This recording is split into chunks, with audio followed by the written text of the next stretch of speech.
கனடாவில் வீட்டு வாடகைகள் தொடர்ந்தும் குறைவடைந்துள்ளதாக அந்நாட்டு ஊடகங்கள் செய்தி வெளியிட்டுள்ளன. கனேடிய வீட்டு வாடகை தொடர்பில் வெளியான புதிய அறிக்கையில் கடந்த மார்ச் மாதத்தில் கனடாவில் தேசிய சராசரி வீடுகள் வாடகை $2,119 காணப்பட்டது. இது கடந்த 6 மாதங்களாக தொடர்ந்த வருடாந்த குறைவை தொடர்ந்து பதிவு செய்துள்ளதாக குறிப்பிட்டுள்ளது.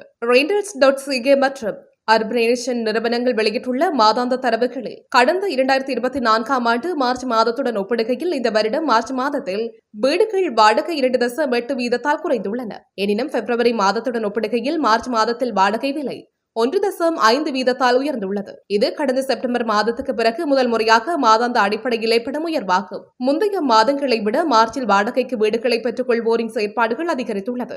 இது வாடகை மெலிவாக உள்ளதற்கும் காரணமாக இருக்கலாம். இருப்பினும் அமெரிக்காவுடன் உள்ள வர்த்தக மோதலால் ஏற்படும் எதிர்மறையான பொருளாதார பாதிப்பும் வேலை இழப்பும் வரும் நாட்களில் வாடகை விலைகளுக்கு மேலும் அழுத்தம் ஏற்படக்கூடும் என குறிப்பிடப்படுகின்றது. மேலும் கோவிட்-19 தொற்று தொடங்கிய 2020 மார்ச் மாதத்துடன் ஒப்பிடுகையில் சராசரி வாடகை இப்போது 17.8 அதிகமாக உள்ளதாக தெரிவிக்கப்பட்டுள்ளது.